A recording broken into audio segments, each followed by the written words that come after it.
There are certain gaming series that are synonymous with not just perfection, but consistency. Every time another Super Mario or Grand Theft Auto is announced, it's guaranteed to win accolades and break records. But as we all know, even the best of the best can have a fall from grace, and sometimes they can actually not be good for quite a while. So let's have a chat about them. As I'm Jules, this is WhatCulture.com, and these are 10 beloved franchises that haven't been good for ages. Number 10. Metal Gear. For the longest time, Hideo Kojima's Metal Gear didn't have a single dud in the mainline series. Despite the fact that Metal Gear Solid set the bar to an unprecedented level, the follow-ups matched it and arguably surpassed it. Metal Gear Revengeance could have upset the apple cart since it was a heavy departure in style, mechanics, and characterization, but the spin-off turned out magnificently, proving the spy and espionage property was in good hands so long as Kojima was around.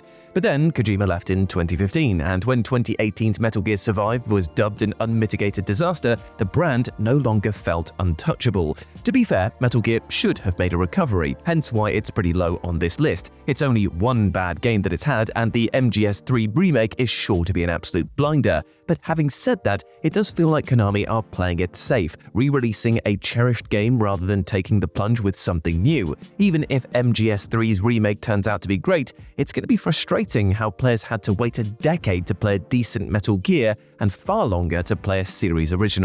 Number 9. Mega Man. Every time Mega Man goes downhill, Capcom uses the same strategy to get him back on his feet: reboot the Astro Mega-busting android and release a ton of sequels. When the original side-scrollers got stale, the company released a gritty reimagining called Mega Man AX. After that went down the tubes, Capcom got to work on an RPG called Mega Man Battle Network, and the instant this spin-off waned in quality, Mega Man Zero was brought out.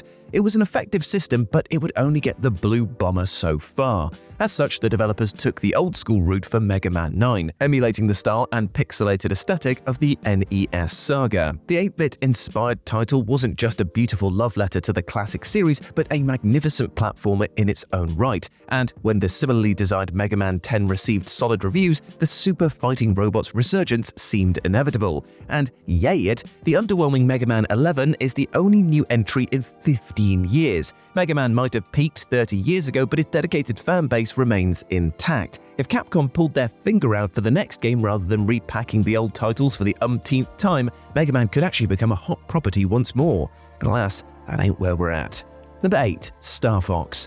It looks rudimentary by today's standards, but Star Fox's polygonal graphics were revolutionary. The SNES classic was way ahead of its time, so much so that it didn't seem possible for its successor to surpass it. And yet, Star Fox 64 cranked everything up to another level. Well, except that is the voice acting. The Thunderbirds-inspired shooter boasted beautiful levels, diverse missions, masterful gameplay, catchy tunes, and epic boss fights. And with multiple routes to take, the N64 launch title had tons of replay value.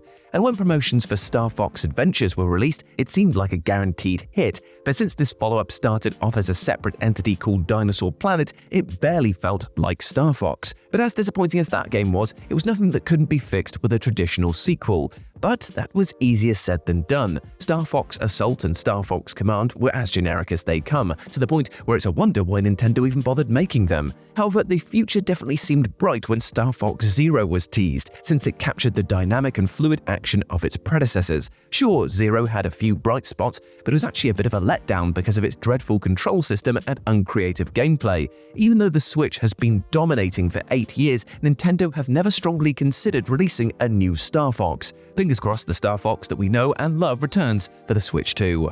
Number 7. Far Cry. Unlike most entries on this list, there isn't a defining moment where Far Cry became, for lack of a better word, bad. But there's no question that Ubisoft's brand has definitely gone south. Up until Far Cry 3, the survivalist shooter was an industry juggernaut, but almost every follow-up since has had a subtle but noticeable drop in quality. Despite Far Cry 4's bluster and bombastic action, it was a serviceable continuation, and nothing more. FC Primal's spin-off was a nice departure, but a considerable distance from what came before. When the sequels failed to raise the bar, it was clear the once unstoppable IP had seen better days.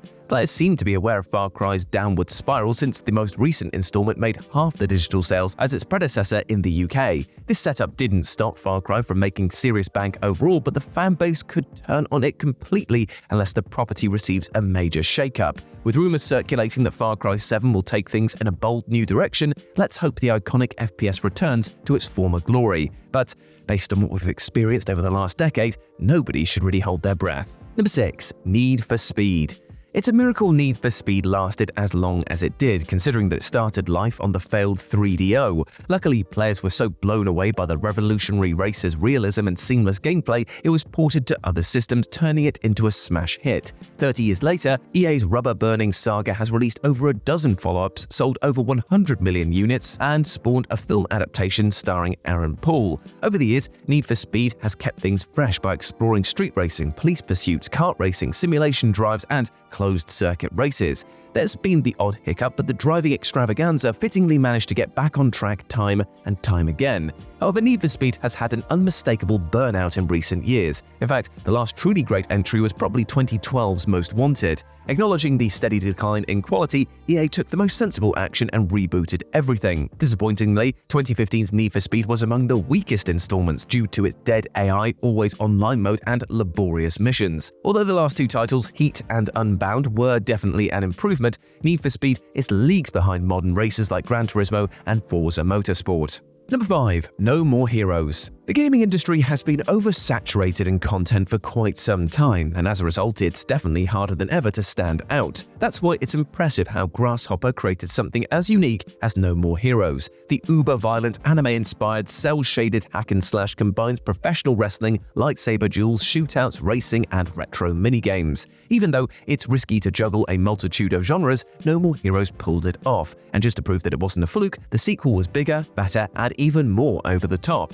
Sadly, No More Heroes stumbled just as it was taking off. In 2019, we saw the release of the first spin-off, Travis Strikes Again, which was a top-down title with platforming and RPG elements. Despite maintaining the tongue-in-cheek humor of its predecessors, this installment was lambasted for its repetitive and grind-heavy gameplay. However, the series looked like it was destined for greater things after No More Heroes 3's epic trailer dropped several months later.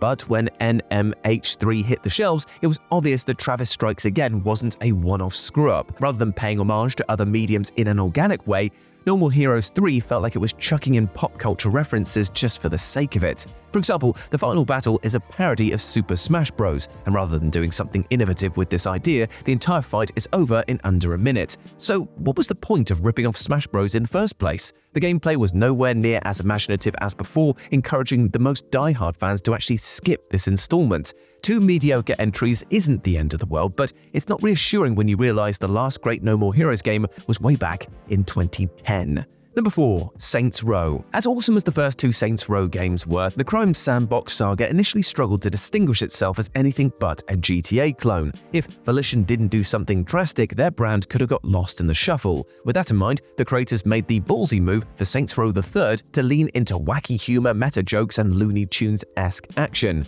Rather than facing off against generic criminals, the threequel allowed you to pummel zombies, shoot vehicles out of a catapult car, and brainwash enemies with octopi. Saints Row 4 leaned even further into the zaniness, letting you team up with Aerosmith, open black holes, and kill people with dubstep.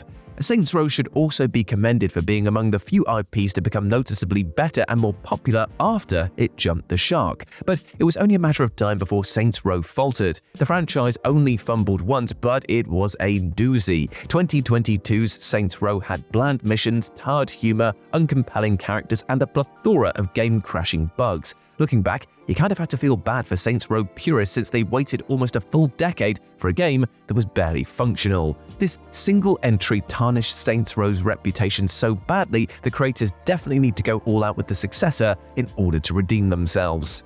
Number 3. Tom Clancy's Ghost Recon. It's a pity to see Ghost Recon go downhill, considering the Tom Clancy brand is practically responsible for shaping tactical shooters. The military property remained strong for the first decade, but went south when 2 clunkers were released back-to-back in 2010, those being Ghost Recon Predator and Ghost Recon for the Wii. Of course, things could have turned around if Ghost Recon just released another great entry. Sadly, that never happened. Although 2017's Ghost Recon Wildlands went back to basics and boasted one of the biggest most Ubisoft open worlds, nobody was actually impressed with the tedious missions or lack of innovation. Against the odds, the follow-up was actually even worse. Ghost Recon Breakpoint honestly feels that the developers threw in a bunch of half-baked ideas hoping that one of them would stick. Also, shoving in NFTs, which are now defunct, was a terrible business decision. Just when it seemed like Ubisoft couldn't screw up anymore, they announced a live service battle royale called Ghost Recon Frontline, which looked like a carbon copy of Call of Duty Warzone. Though Ubisoft had the common sense to cancel this doomed project, it's going to be a long time before anyone thinks of Ghost Recon again with hope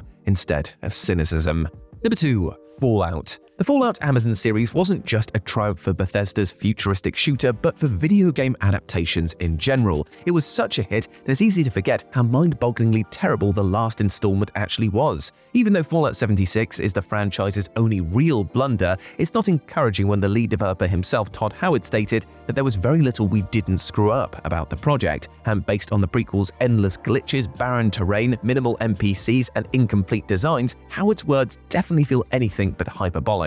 Though Fallout isn't out of the race just yet, it's depressing to reflect on the post-apocalyptic property as a whole. For the longest time, Fallout was one of the most consistent gaming IPs out there, and now we haven't really had a great entry in over a decade. And based on the meh reception of Starfield, which was developed by Bethesda and overseen by Todd Howard, the fanbase are concerned that Fallout's best days have come and gone. Although Fallout 5 is in the works, it won't be the company's top priority until after Elder Scrolls 6. Now, this sequel may turn things around, but we'll be waiting a long-ass time before that day comes. And number 1, Medal of Honor. In the early days, Medal of Honor was the go-to war game. At the time, nobody had seen a World War-themed shooter with such authenticity, which is no surprise when you learn that the original was produced by Saving Private Ryan director Steven Spielberg. And when the first few sequels knocked it out of the park, MOH looked like it would be the next big thing.